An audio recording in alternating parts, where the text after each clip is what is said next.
Okay, it's been a while, like we said, almost 2 months, I think. But I'm glad we all had time of rest and refreshing, which really may be refreshing, but there's not a whole lot of rest that goes on during this time. So we had finished off talking about J and E, the Yahwist and the Elohist. We had talked about, way back in the beginning, talked about the author of Job.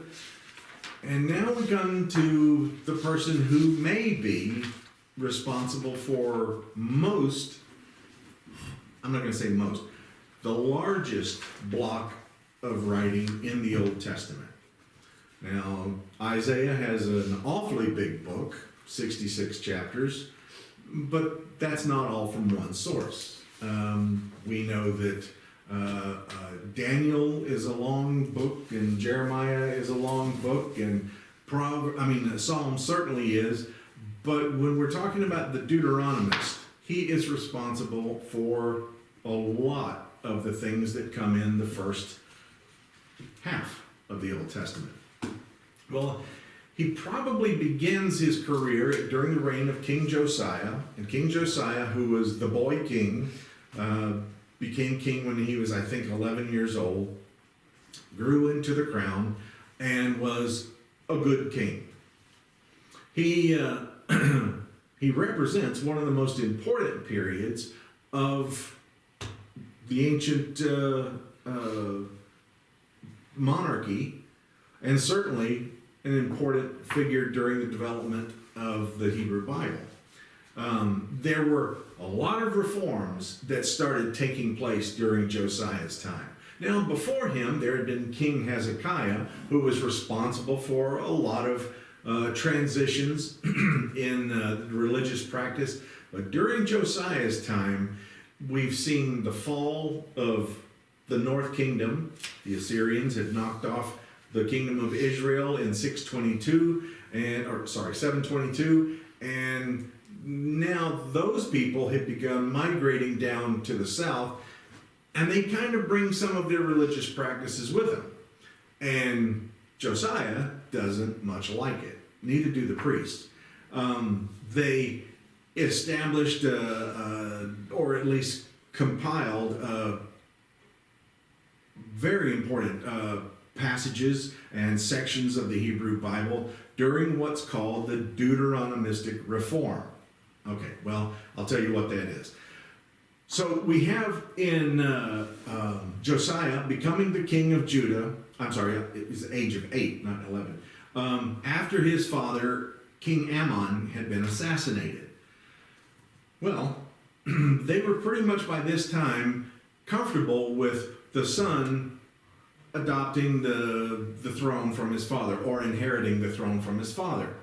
The North Kingdom didn't like that. The confederacy of the 10 tribes were not happy at all with it being a hereditary monarchy. The South Kingdom wants it to be the family of David who becomes the king ever after. In fact, the family of David, the Davidic dynasty, lasts for a very long period of time, longer than most others in history, unless you're talking about the Han dynasty in China, or Mings and the Chows and all the rest of those. So Josiah reigns for 31 years. Would have reigned probably longer, but he went off to war. He doesn't live to be a aged king. He's about 39 years old when he passes away. But during his reign, Hilkiah, who was one of the priests of the temple, was supposedly cleaning out the storage room of the temple, and it must have been really dusty and dirty in there with all kinds of old stuff, because they had done it once before, back during, I think it was Hezekiah's reign, and remember, they found the golden serpent that was on the staff that Moses had used. And the people were like, oh, this is the staff of, this is the golden serpent. We've got to do something like that. One of my favorite text in the Bible is King Hezekiah goes, it's a thing of brass. It's not anything holy. It served a purpose. That purpose is done. It's just a thing of brass. Just put it back there. Yeah, we'll remember it. We'll look at it every now and then, but really, don't get excited about that. And yet, that's kind of what we do in religion, is things become so important for us. Here's one of my favorites. A friend of mine, he was Irish, is Irish, and he attended a church in Boston that was called the Celtic Church. Now, the Celtic Church is old, I mean ancient, dating back to at least like 300 AD. And yeah, thanks to St. Cuthbert and some of the others, the Celtic Church wound up being kind of absorbed in the Catholic Church, but not all. There is still a strong Celtic Church in the world. Well, in this church that they had been in for like 200 years, behind the pulpit, behind the pastor, there was this ugly plastic brown clock that had the plug went down, plugged into an outlet, and so it's just this really ugly, cheap looking thing. They build a new church. It's gorgeous. But there ain't no clock there. The first Sunday, the pastor is speaking, and it gets to be about 10 minutes till 12, and a voice comes from, and my friend was telling me this story beautifully. I should have recorded it. From way in the back, in the congregation, somebody goes, "Where's the clock?" He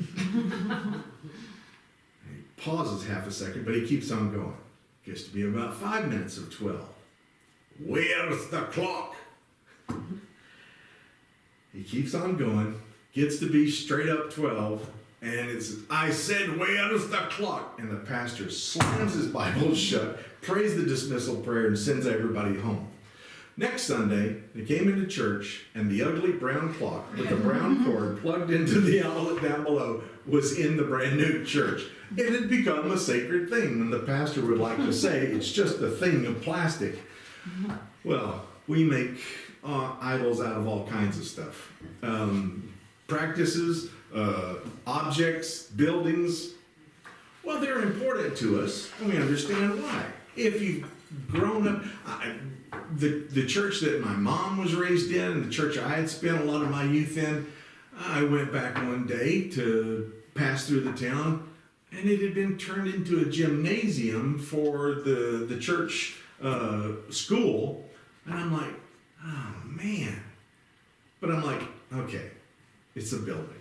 It's just a building. And they built a new beautiful sanctuary and all like that, but still, you get attached to stuff. Well, so Hilkiah, now talking with Josiah, reports that in the early stages of the renovation that's going on there, they found this room, more or less, not a secret room necessarily, but it's not used, and they found what they said was a book of the law.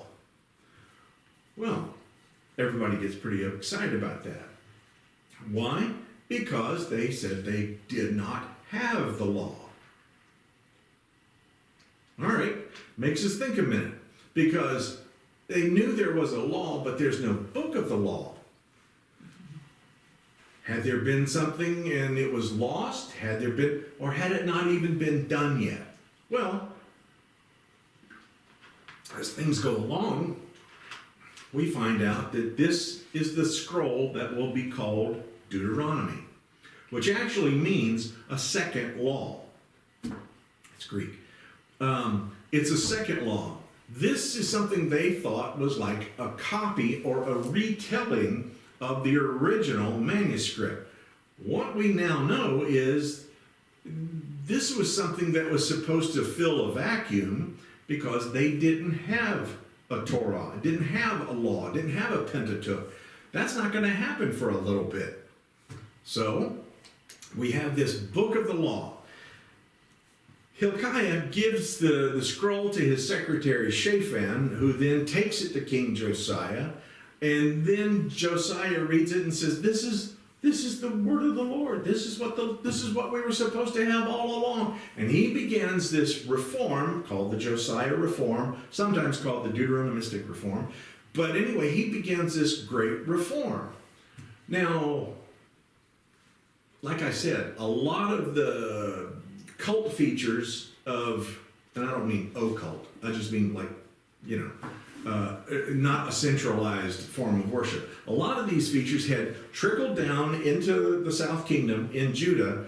There were shrines that had been set up. There were things that they were calling sacred groves, which kind of is, well, pagan. And Josiah was like, wait a second, we weren't supposed to be doing this stuff at all. Let's clean this stuff up. And so he begins this great reform. He becomes very popular. The people want that. And he begins to centralize the worship once again in Israel at the temple. Thanks for the renovations that are going on there. So he says we are supposed to have a covenant relationship with Yahweh. And this is what he reads in Deuteronomy, in the scroll. All these non-Yahwist cults, he wipes the bunch of them out. I'm not saying he slaughters them or anything like that, but he definitely trashes their places of worship, melts down all the gold and silver ornaments that they have, and he outlaws the religion of anything beside their religion, the Yahwist religion. This book of the law, this early version of Deuteronomy, it really includes a lot of kind of legendary narrative about the early stages of the Deuteronomist's work. This book of the law, which is actually an early predecessor of the Torah, was actually invented by Josiah's priests. We have a problem that'll come along because there will be a prophet or two who will say, wait a second, this wasn't anything authentic. This is something that the priests did. Well, I'll jump to the end of the page. It was Jeremiah who said this incredible line. In fact, this became the subject of a thesis I had written. When Josiah presents this, Jeremiah and his secretary Baruch are all on board with this. This looks great. But as things go along, Jeremiah becomes more and more dissatisfied. Then Josiah dies in battle in 609. Then we start seeing the priests trying to take over religion. Remember, in the early days, the high priest was very important, but the king also, especially during the time of David, the king also served as a priest. And now we see the priests beginning to shore up their control. During Jeremiah's time, he will see that the priests and the so-called school of the prophets, or guild of the prophets, these guys are just political. They're not being religious, they're not being spiritual, they're not focused on what they think the teachings of the Lord are and how we should follow them. They're political. And they're counseling the king and his court all about how to deal with Nebuchadnezzar, which they deal wrongly with Nebuchadnezzar. And Jeremiah finally says this famous line, "You say that we have the Lord because we have the scroll. What you have is a lie from the pen of scribes." Man, oh man. This is no wonder they threw him in prison. The priests are like, we gotta get rid of this guy. He's messing up the whole gig here. The prophets prophesy against him. The king even has him thrown into prison. And this is the scroll that he's talking about. This scroll of Deuteronomy, he says, is a fabrication. It's not really representative. We look in Deuteronomy and we see all these very harsh laws that are there. We see all these things that are like, okay, these kind of people, can't have them in there. Got to get rid of these, got to get rid of those. Can't let this person do that.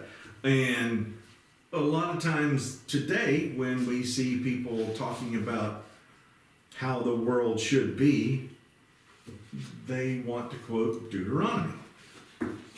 And Leviticus gets a bad rap too. And Numbers will also, get a few things said in there. And the sad thing is, they're misreading all of it. What they were saying, especially in like Leviticus and Numbers, is these are the things that the nations around us do. Don't take part in that stuff. It wasn't a blanket indictment against any group of people or any practice of certain people. It was saying, this is how they look. We don't want to look like them. All right. Well,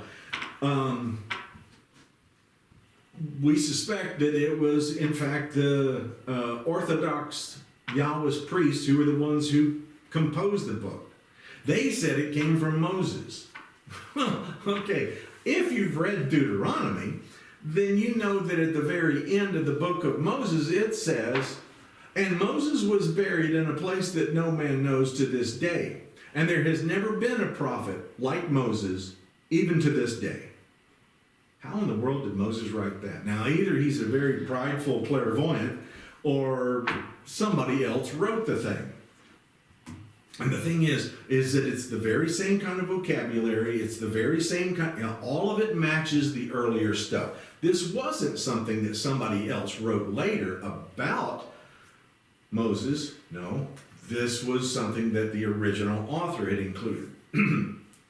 So they attributed it to this magnificent figure of Moses. Then they hid it in the temple, shook dusty carpet all over it probably, and then went, hey, look what we got here. All right. So it's dramatically discovered, but there it is, Jeremiah 8:8. How can you say we are wise and the law of the Lord is with us? Behold, the false pen of the scribes has made it into a lie. So a lot of scholars look at the whole core narrative there from Joshua, the book of Joshua, through 2 Kings, as all being part of this Deuteronomistic history. We'll use the abbreviation DTRH there. And this is written during the reign of Josiah. So we've got Genesis, Exodus during that time. And now, starting in Josiah's time, we have Deuteronomy. Then we'll have Joshua, Judges. We'll have the book of the Kings, the book of Samuel and the Kings. All of that is going to represent this core history, and it's all from this Deuteronomistic historian. Now, did the Deuteronomistic historian write Deuteronomy? Well, no, probably not. That was the priest that we were talking about. But it's this historian who begins using that as the beginning of his core of history. It's kind of like the preface to the histories that will follow, Joshua all the way through 2 Kings. Some recent European theologians have suggested that much of the Torah and the Deuteronomistic history was composed and finalized many centuries later during the Persian period. When we talk about the Persian period, we're talking about the year, I'm going to say 550 through 330. But most biblical scholars have come to believe that the Deuteronomistic history was composed using other sources that already existed. How do we know that? Well, you can look at, and in fact in Rachel's study Bible there, you look in the notes of some of the sayings in 1st and 2nd Samuel and 1st and 2nd Kings, and it will say this is talking about, what is it? One of the books was called The History of the Kings of Israel. And we don't have that book anymore. And several books are mentioned in the Deuteronomistic history that we don't have. I hope that they stop shooting and archaeologists can keep digging, because I want those books. I want to read those to see how the Deuteronomistic historian was able to take those and begin to put them together. But what if the Deuteronomist is the same editor who has put together the J and E sources? Well, he's done a magnificent job with using Deuteronomy as a jumping off point for the rest of the history that he writes. What if he's also the editor that does that? That'd be fantastic. So there is a brief chronicle that's in 1 Kings, I think, that includes the listing of the king's names, the ages at the beginning of their reign, and even their mother's name. Why is that important, their mother's name? In Jewish culture, well, the only way to say it is the line, your Jewish line, it follows your mother's line. If your mother is Jewish, then you are Jewish. Why? Because you're sure who your mother is. Oh, okay, yeah. It's very practical, but it's a little cynical too. It's well, I know she's my mom, so that's why we always see them following through the mother's bloodline as to who's really Jewish. If your father is a Gentile and your mother is Jewish, you're Jewish. If your father's Jewish and your mother's Gentile, sorry, you're out of luck. You got to convert at some point or other. Well, so Deuteronomy 12 through 26, that was all the section that was composed during Josiah's reign. This literary structure, we're on page 2 now, literary structure is often described as a series of 3 speeches or even sermons, and those sections are listed there for you. Followed by a bunch of short appendices that follow after. That's one way to look at the structure of the book. Others see a ring structure with a central core of it, the same chapters 12 through 26 that we talked about, which is called the Deuteronomic Code. And then there's an inner and an outer frame. So it's like 3 rings that are composed there. Chapters 4 through 11 and 27 through 30 and 1 through 3 and 3 through 34 represent those inner and outer rings of it. Then there are those who recognize a theological structure that is shown to us in the theme of the exclusive worship towards Yahweh. And that's established in the first part of the 10 Commandments. You shall have no other gods before me.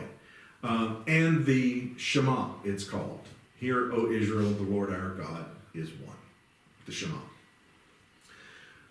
Well, when we look at Deuteronomy as the first book to start us off, chapters 1 through 4 describe the journey through the wilderness from, he calls it Horeb, not Sinai, but it's the same place. From Horeb to Kadesh and then to Moab. That's the first section there. Then chapters 4 through 11, there's a kind of a second introduction at verses 44 through 49 surrounding the events that happened at Sinai or Horeb. That's where we get the giving of the 10 Commandments. That's where the heads of families are told to instruct their families in the law. They make warnings about worshiping other gods than Yahweh.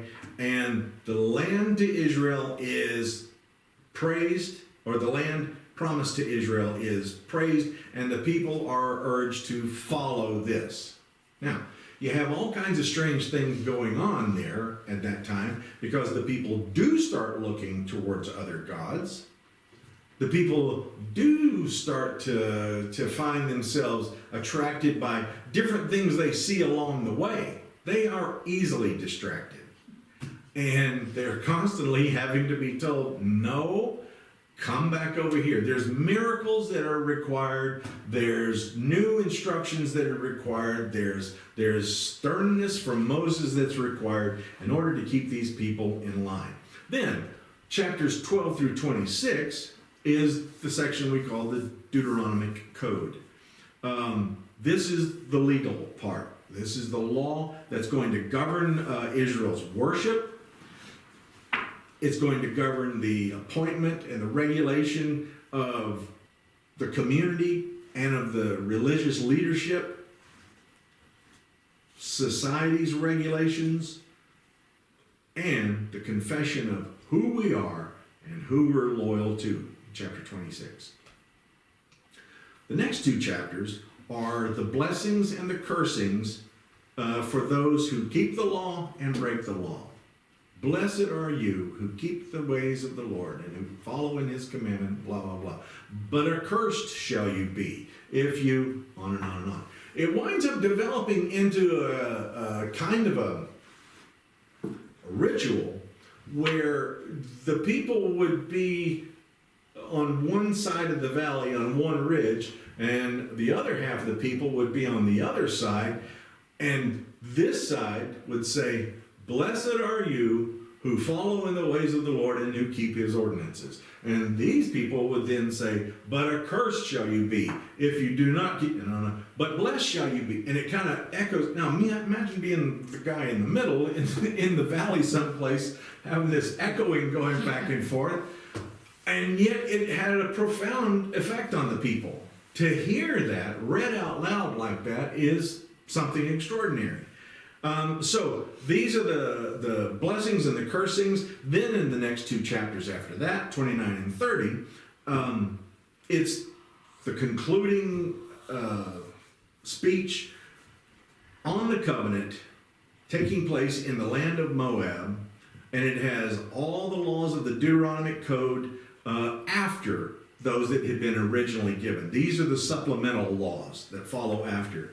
And once again, Israel is told to be obedient.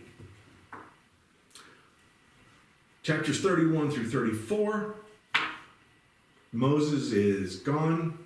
Moses, my servant, is dead. Now you, therefore, talking to Joshua, of course. Joshua becomes the successor. And it's important because the name Joshua, which in Hebrew is actually Yeshua, means freedom and liberation. It's a very important name who is going to be leading these people into the kingdom, or into the promised land, I should say.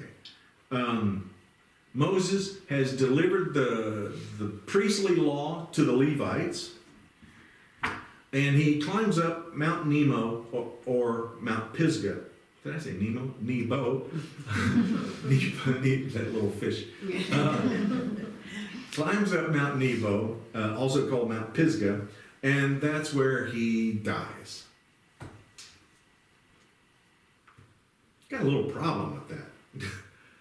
This is the legendary figure who has led them out of Egypt, through the wilderness, done all these things, and because it says that he smacked a rock instead of speaking to a rock, he's no longer going to be able to lead the people in there. Did it really happen like that? I don't know. I know that it has such a profound effect on the people of Israel and on the early Christians that even in the book of Jude, it talks about Satan and the archangel Michael just about coming to blows over where the body of Moses was buried. Does Satan want the body of Moses to defile the grave? And does Michael know where it is? Are they arguing about where it is? But the great thing is that Michael, who is already 1-0 against Satan, he pitched his behind headlong out of heaven, according to the book of Revelation. They're talking, and so Michael's response is, "The Lord rebuke you." That's one of the best lines ever, because here's this guy with all this authority, but he never sits in his own authority. It's always, it's the Lord who rebukes you, not me. And you know I could whip you again, but no, the Lord rebukes. So it has a long-lasting effect that we don't know where Moses was buried. Well, all these events are kind of interrupted by two songs or two poems. The first was called the Song of Moses, and the other is the Blessing of Moses. And that's actually something that looks to be a very old bit of literature, both of those, that the Deuteronomist inserts into the place. One of the things that the Deuteronomistic historian is brilliant at is using available sources. There are psalms that are not psalms like the 150 psalms from the book of Psalms that we have, but there are certain psalms that have been used in Israel's worship, Judah's worship, and the historian inserts them in there. He makes great use of the sources at hand. Well, part of it may be because he kind of realizes that Josiah is going to be kind of a, what do you want to say, a sponsor or a patron, that's the word I want, a patron for this history. And so this work that he has will be preserved in the royal archives. Well, the final verses are like we talked about, verses 10 through 12. Never again did there arise in Israel a prophet like Moses. So it's kind of a claim that this is an authentic book. And they said the worship of Yahweh as the only God of Israel makes the Yahwist religion the only religion that is allowed, permissible. And now it's been sealed by this great prophet, whom they would call the greatest of the prophets. These days, I have to just ask you, do we see the Song of Moses and the Blessing of Moses anywhere in the Bible? yeah, absolutely. Because I've never... Yeah, if you, I'll tell you what, slide your Bible down this way, please. Oh, So see him so short. close. It's almost made it. That's why I don't think. I will give you, Short arms.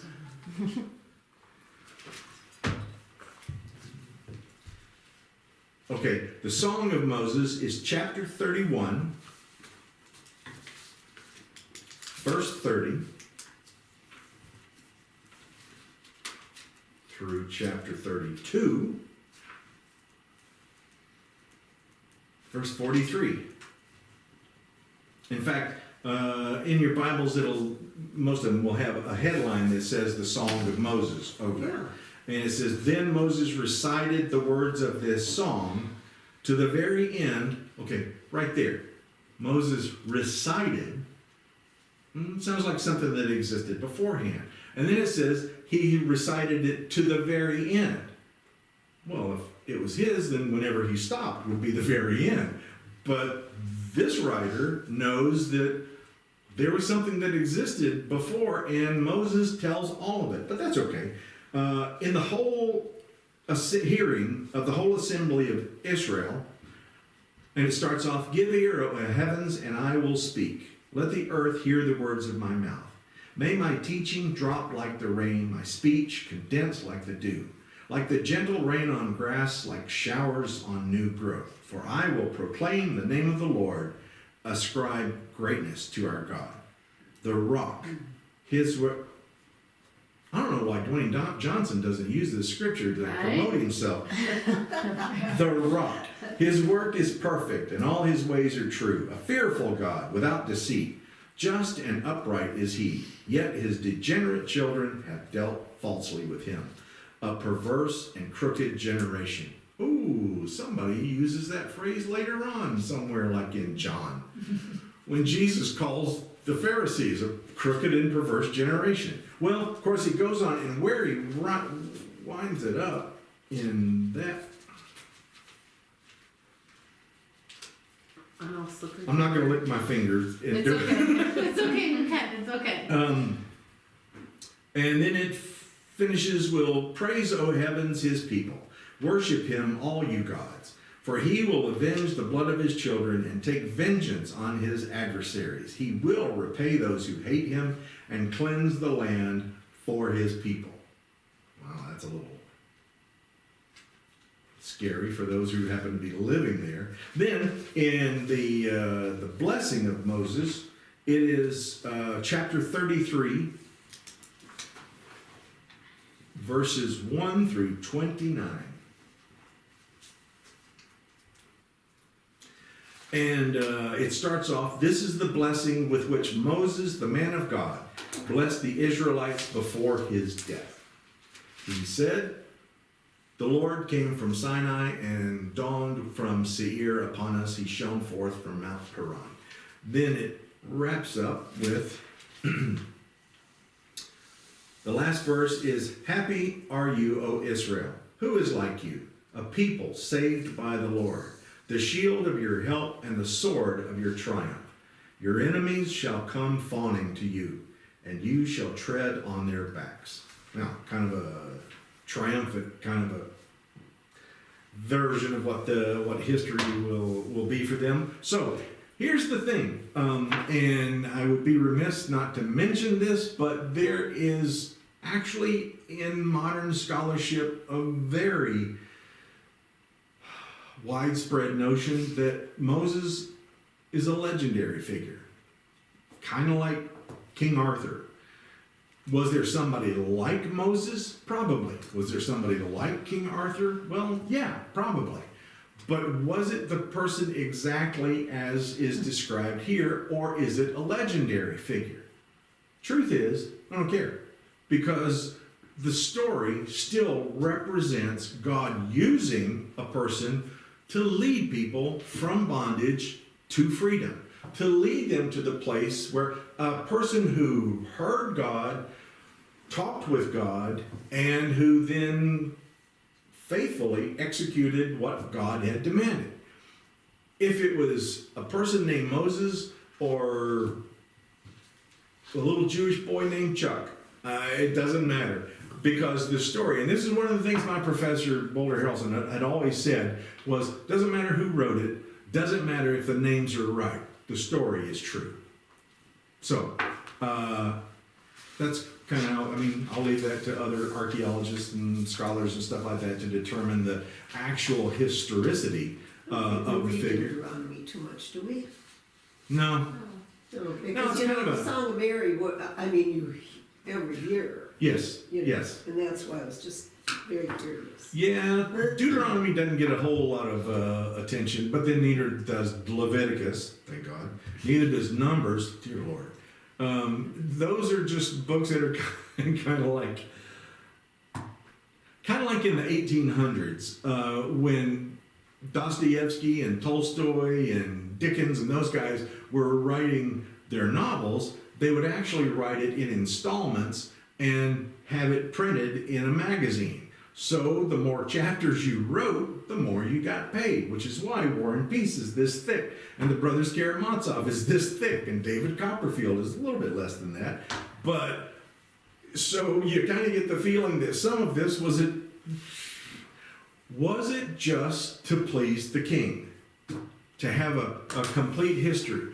Could be that, maybe even more than that though. Remember, at the time of this writing, Israel's in danger. The kingdom of Israel in the north has already been crushed by the Assyrians, and now the Babylonians are about to do the same thing to the south kingdom, to the kingdom of Judah. And these people realize that their history is in the balance. Will anybody remember after we're gone? After Nebuchadnezzar has destroyed us, if that's what happens, who's going to remember? Well, it's especially going to be strong to them, or a strong impulse for them, when Jerusalem is destroyed, the temple is wrecked, and the people are taken off to Babylon, all the way from there to there. It's actually 600 miles. It doesn't look far, but imagine having to be under the lash for 600 miles. And we're not talking about, just a few farmers who were taken. We're talking about the most influential landowners, the farmers. We're talking about the priesthood. We're talking about prophets. We're talking about the royal family. We're talking about, so who's left? Basically, goat herders were the ones who were, I mean, not to be insulting to any goat herders anywhere, but the Babylonians are like, yeah, we have plenty of goats. We don't, but what we want smart people, which is why we read about the three Hebrews, Shadrach, Meshach, and Abednego. We read about Daniel, or we read about all of those who were given positions of importance because they're smart, because Nebuchadnezzar says, I want the best of the best working on my stuff and working in my kingdom, so we'll take them. Well, while they're in Babylon, they don't know if they'll ever go home again. In fact, they suspect that they won't. And we start to read in the Psalms about just how precipitous their future is. I mean, remember in the Psalm, by the waters of Babylon, we sat down and we wept when we remembered Zion. Remember them talking about we've hung our harps on the willow trees? How can we sing when we're so far from Zion, from the place of God? They don't know that they're going back. And so a lot of these writings will begin to be compiled again, new writings made in order to preserve their history. And they tell the whole story. I've told you this before. They are so honest about themselves. That's one of the most admirable things about the Hebrew Bible, is they're like, yeah, God came and rescued us, and then we just botched it up again, and God came and rescued us, and we botched it up again, and God came and... That's what the whole book of Hosea is about. Remember, we talked about the prophets, and Hosea is like, yeah. So it was kind of like me being married to this woman who kept running away, and I kept going, it's not about Hosea. He's talking about God rescuing the faithless people of Israel. So that's kind of their sense here, is that they're wanting to preserve something that says this is who we are and this is how we got there. Well, in those 14 chapters, 12 through 26, that whole section, like I said, is called the Deuteronomic Code. It's the oldest part of the book. It's the book that is supposedly the scroll that was found by Hilkiah and presented to, eventually presented to Josiah. The rest of it is written around that code, through the various schemes like we talked about, the literary structure or a ring structure or a theological structure. It's a series of commands. The Jews called them mitzvahs. A mitzvah is something that is considered so powerful, so authoritative that you can't say no to it.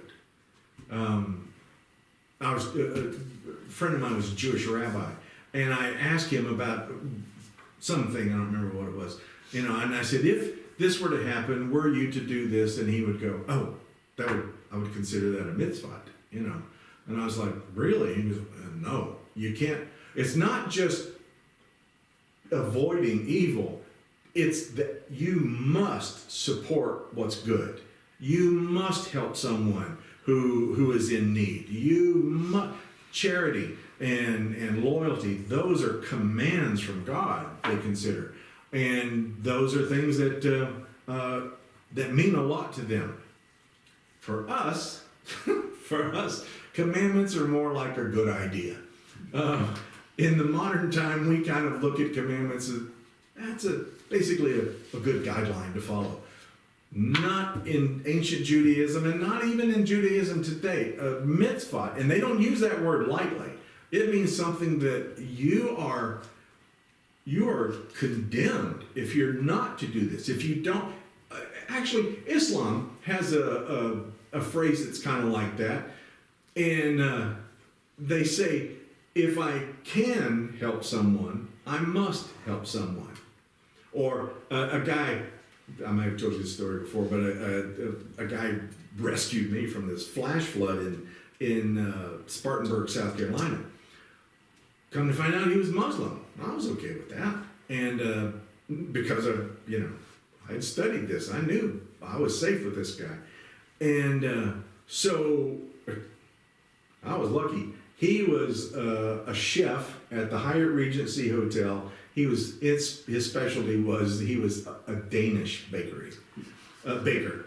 And so, yeah, while I'm sitting there and he's washing my clothes, he gives me this bathrobe, makes me shower, gives me this bathrobe while I'm waiting for my clothes to be washed and dried. And then he brings out this plate of Danish, and I'm like, I lost my car, I lost a lot of my stuff, but this is a good day. And so when I was leaving later that day, I said, why did you stop and help? And he goes, God put you in my way. Wowee. That's the kind of ethics that we're talking about with them. That's the kind of ethics that we're talking about with the Good Samaritan. You were there. I had to help. If I can help someone, I must help someone. So these commands are all wrapped up in here like that. This is how we're supposed to act. When we get home, when we get to the promised land, this is what we should look like. This is what people should say about us. When they, in our own, in the writings of John, and he says, they will know you by your love. That's the kind of thinking that's going on here, that when people come through the promised land, Canaan, Israel, Judah, that people will know that there's something different about these folks. So, pardon me, on page 3, we have the laws. Goodness gracious. You guys gonna hang with me for a little bit? Yeah. You know what? We Let's started pause. late. What's I that? was like, we started late. It's okay. I know I won't be able to finish this part. So, I'll tell you what, let's call it quits. This is a good place to stop. Next time, we'll come back to the laws of religious observance. Okay. Yeah.